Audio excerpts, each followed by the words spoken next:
Rail मंत्री पीयूष गोयल एक बार फिर से मोदी कैबिनेट में संकट मोचक बनकर सामने आए हैं। वित्त मंत्री अरुण जेटली की खराब तबीयत की वजह से उन्हें वित्त मंत्रालय की अतिरिक्त जिम्मेदारी दी गई है।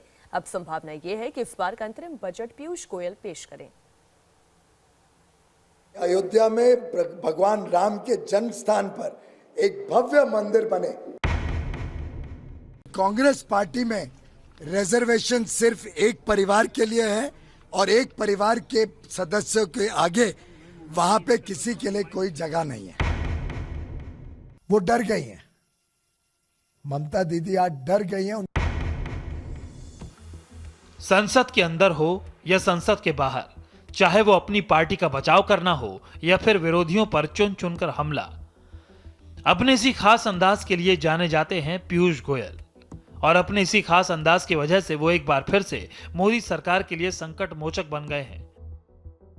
ऐसे में जब तबीयत खराब होने की वजह से वित्त मंत्री अरुण जेटली अमेरिका में हैं, तो प्रधानमंत्री ने एक बार फिर से अपने ऊर्जावान मंत्री पीयूष गोयल पर भरोसा जताया है। उन्हें वित्त मंत्रालय का अतिरिक्त प्रभार सौंपा है। मोदी सरकार के आखिरी बजट में अब करीब एक हफ्ते का ही समय बचा है। ऐसे में पूरी संभावना है कि इस बार का बजट बतौर वित्त मंत्री पीयूष गोयल ही पेश करेंगे, क्योंकि अरुण जेटली को डॉक्टर्स ने कुछ दिनों तक आराम करने की सलाह दी है। अब पीयूष गोयल के पास 4 अहम मंत्रालय हो गए हैं।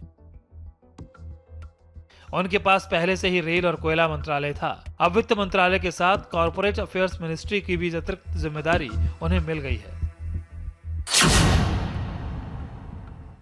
आपको बता दें कि यह दूसरा मौका है जब पीयूष गोयल को जेटली की तबीयत बिगड़ने पर वित्त मंत्रालय की जिम्मेदारी मिली है। पिछले साल मई में भी जब जेटली का किडनी ट्रांसप्लांट हुआ था, तब भी जेटली काफी दिनों तक मंत्रालय नहीं संभाल पाए थे। तब वित्त मंत्रालय का कामकाज पीयूष गोयल ही देख रहे थे। और अब एक बार फिर से मोदी ने अपने होनहार मंत्री पर भरोसा जताया है। वैसे 54 साल से राज्यसभा सांसद पीयूष गोयल इससे पहले भी मोदी सरकार के लिए संकट मोचक रह चुके हैं। रेल हादसों की वजह से जब सुरेश प्रभु ने इस्तीफा दिया था, तब मोदी ने इस बड़े मंत्रालय के लिए पीयूष गोयल पर ही भरोसा जताया। गोयल के कार्यकाल में रेलवे में कई पॉजिटिव बदलाव देखे गए और अब दूसरी बार संकट की घड़ी में गोयल वित्त मंत्रालय संभाल रहे हैं। पीयूष गोयल ने मोदी सरकार में ऊर्जा मंत्री के तौर पर काम शुरू किया था। अपने कार्यकाल में गोयल ने ऊर्जा के क्षेत्र में बड़ा परिवर्तन किया। तय समय में देश के 18,000 गाँव का विद्युतीकरण कर बड़ी उपलब्धि हासिल की।